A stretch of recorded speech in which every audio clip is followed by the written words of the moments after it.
Díomh Green Ushla agus Fáilte. Hello and welcome. It's Misha Amy the Crafty Kylock, and this is day 5 of the 12 days of YuleTube. Today I'll be talking about more weather lore, winter edition.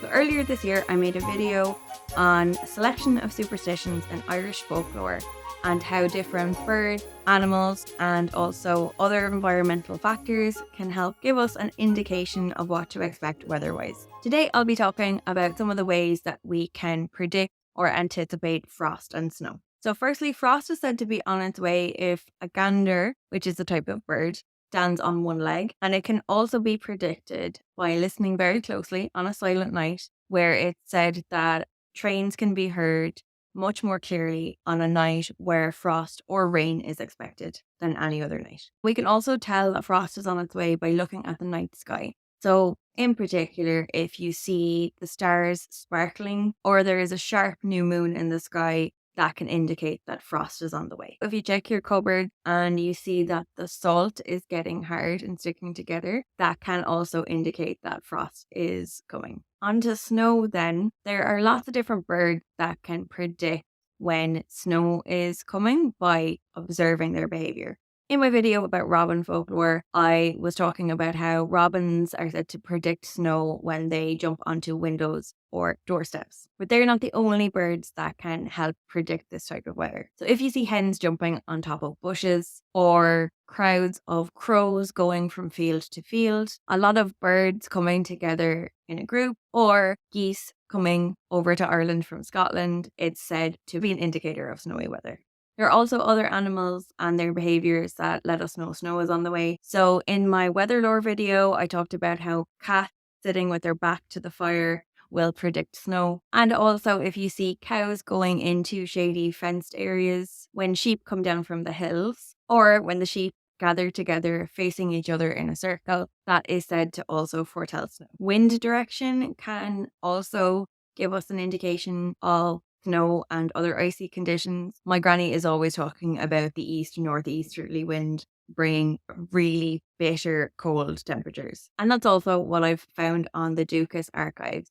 Winds from the north and northeast specifically will bring snow. And there's a record as well in County Kildare of a saying, "North winds don't blow or we will have snow." Almost kind of commanding the wind to not blow in a northerly direction or we'll have snow. Like with frost, we can also tell if snow is coming by looking at the sky. So it's said that when the sky is dark in the east, it's a sign of snow. By seeing a big white cloud in the sky, having the air very cold and calm, and if there's a very thick cold mist at night, that's a sign that we're getting snow. And also if the sky suddenly becomes very dark and cloudy, that can also indicate snow and other types of bad weather. I also found a lot of references to watching the flames of a fire during cold period, and if you saw a blue outline or a blue glow on the flames, then that would tell you that snow was coming. There's also lots and lots and lots of stories collected about snow in the 18 and 1900s. Snowfall in Ireland that was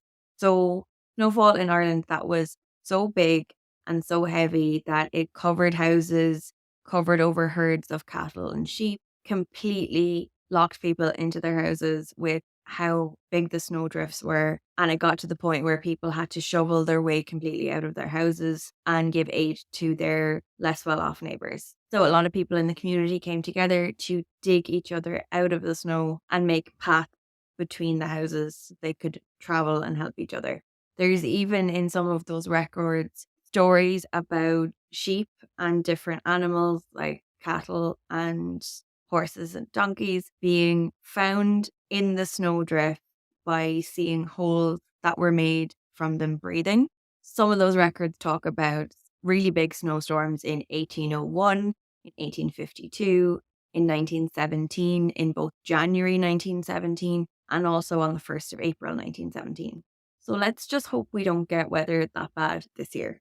Or if we do, at least we're much better able to handle it than we were 100 or 200 years ago. Do let me know in the comments if you have any personal stories that you'd like to share about snowstorms when you were growing up. Maybe stories that you've heard from parents or grandparents, or even any other ways that you know of to predict frosty or snowy weather in winter. If you did like this video, don't forget to hit the like button just to let the algorithm know that you liked it. And while you're down there, if you feel like it, you could hit the subscribe button and the bell for notifications so that you can be kept up to date with new videos. Míle maith go chaps, thank you very much for coming. Agus slán go fóill. I'll see you soon.